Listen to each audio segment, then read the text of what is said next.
David Gilmour isn't only a legend. He's the soul and the quiet space between notes.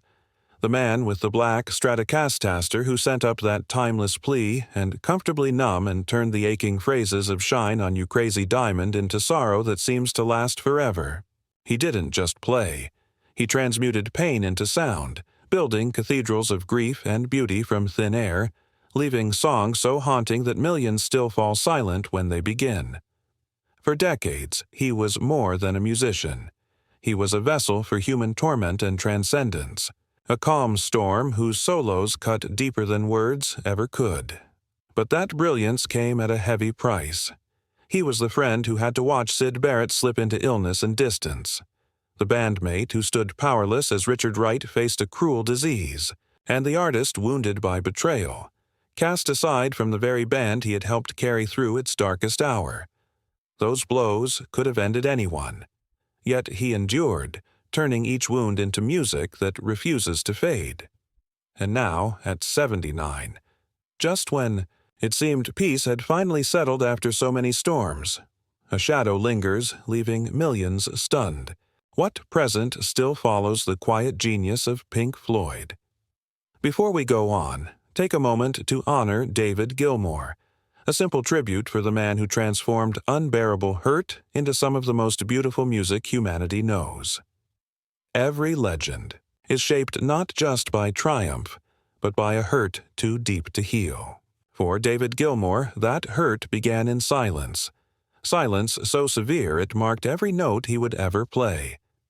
It's heartbreaking to realize that one of rock's most beautiful voices rose not from joy, but from a home where logic outweighed warmth and dinners passed without laughter. Born on March 6, 1946 in Cambridge, England, he was the son of Douglas, a zoologist and university lecturer, and Sylvia, a teacher who later edited film. From the outside, it looked like comfort, a stable middle-class life in Grantchester. Books on every shelf, clever conversation in every room. But to the quiet boy at that table, it felt like being unseen. Years later, Gilmour would describe it much that way. Not chaos or poverty, but an indifference that cut deep. He had siblings, yes, but a true sense of belonging always slipped away. In those muted rooms, no one really listened. At 10 years old, his mother placed a guitar in his hands, never guessing she'd just altered the course of music history. With no teacher, he vanished into his room by lamplight. A boy hunched over strings while the radio crackled. Each phrase repeated for hours wasn't just practice, it was survival. In a house that didn't speak his language, the guitar became the only one he understood. While other children shouted at play, David carved emotion into sound, bending strings until they cried. By 13, shadows weighed heavier on his mind. Mortality already haunted him. At the Perr School in Cambridge, while classmates fought for grades and cliques, David withdrew. Later, at the Cambridge College of Arts and Technology, fate crossed his off path with Syd Barrett and Roger Waters, names that would later fuse with his. But for now, his world remained small, anchored to the instrument that had become his refuge. Those long solitary hours planted seeds of music that would one day hush entire stadiums. It wasn't a childhood of shattered glass and shouting. It was something subtler and harsher, a quiet that pressed on the soul. But in that stillness he learned endurance. He learned to draw beauty from emptiness, to bend a single note until it carried more truth than a speech, to turn loneliness into a vast, echoing space.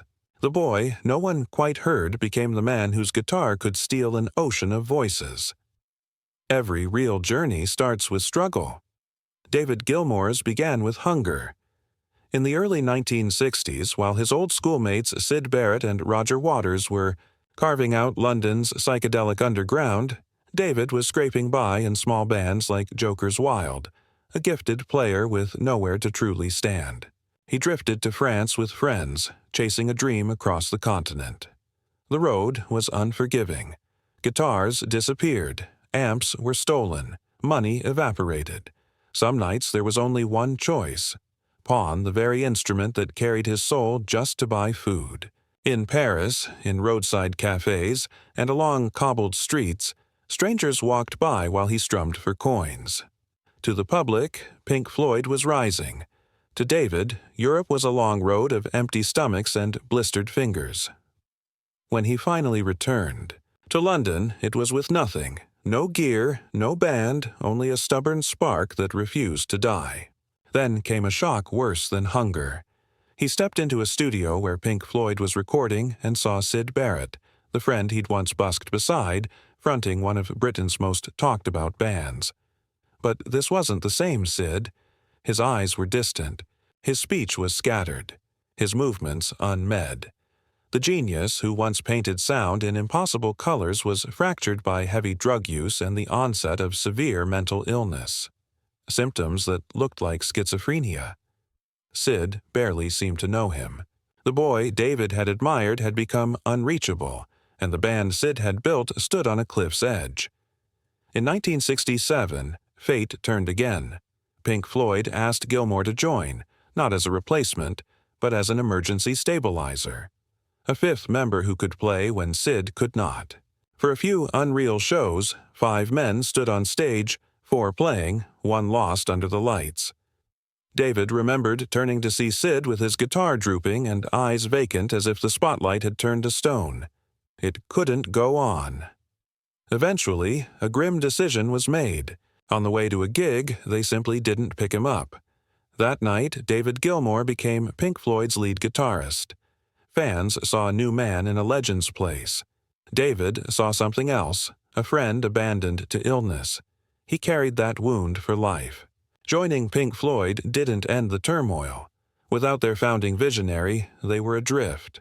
On stage, David sometimes played with his back to the crowd, overwhelmed, unsure if the music still meant anything. Their first post-SID album, A Saucer Full of Secrets, 1968, was survival more than statement. They kept moving, or they would die as a band. They turned to film work, more 1969, and Obscured by Clouds, 1972. Not glamorous, but steady and a place to experiment. In those sessions, David honed his voice. The long delays, the aching bends, the endless sustain. Then, out of the fog, came a breakthrough. In 1971, they recorded Metal and its centerpiece, Echoes, a 23-minute odyssey that filled an entire side of vinyl. 4 men finally breathed as one, sculpting a new identity from chaos. The opening ping of Gilmour's guitar cut through like a lighthouse, and by the end, the music swelled into a wordless ocean. For the first time since Syd, Pink Floyd had a heartbeat again, and that heartbeat was David's guitar. The 1970s were when David's guitar stopped being an instrument and became a lifeline for a generation. The dark side of the moon arrived, and nothing was the same. His voice rose through breathe. His solo seemed to carve eternity into minutes. His scat lines intertwined with Claire Torrey's wail on the great gig in the sky, and his riff turned the clink of cash into a hymn in money. It wasn't just an album. It was a phenomenon lodged on charts for 15 years, selling in the tens of millions. Pink Floyd moved from cult to global force. At the center was Gilmour, bending one note until it felt infinite, quieting stadiums with a single breath. But success couldn't hush the ghosts. Wish You Were Here felt like a memorial.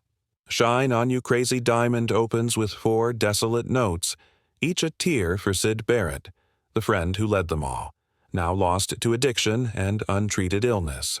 Gone in mind long before in body. When Gilmour sang the title track, it wasn't performance. It was grief pressed into melody. He would admit it was hard to sing. Every word carried Syd's shadow. Silent, unreachable, forever young, forever gone. The fractures widened with Animals where Waters' lyrics spat anger while Gilmour's guitar searched for humanity.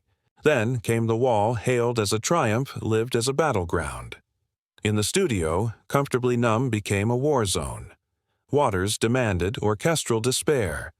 Gilmour answered with fire. Together they forged one of rock's greatest solos, but the cost was cruel. Rick Wright, David's quiet ally, was pushed out during the sessions and reduced to a hired hand on tour. Behind the spectacle of flying pigs and falling bricks, Gilmour felt something slipping, the soul of the band going cold. Even at the peak, he later said, "I felt the music losing its meaning." Humiliation followed. The final cut bore Waters' imprint in nearly everything but the name. Gilmour felt like a session player in my own band. Then Waters quit and declared Pink Floyd finished, suing to dissolve the name. Headlines echoed the claim. Overnight, 20 years seemed to vanish, as if the man who had carried their sound had never mattered. That wasn't just a professional loss. It felt like a rare. He refused to disappear. Quiet and resolute, he went back into the studio and let his guitar speak. A momentary lapse of reason appeared against the odds, and though critics doubted, stadiums filled. 7 years later came the division bell with themes of reconciliation, and Wright restored as a partner. The tour grossed hundreds of millions. Pulse preserved the power. At last, the label of replacement fell away. Pink Floyd wasn't one man, it was Gilmour, too. Triumph couldn't quiet mortality. In 2005, the classic four, Gilmour, Waters, Wright, Mason, stood shoulder one last time at Ye Live 8. Their Comfortably Numb wasn't just a song, it was a resurrection. For a moment, years melted. Time forgave. The crowd roared like thunder. But behind Gilmour's eyes, a shadow. He knew miracles don't last. 3 years later, the fear became real.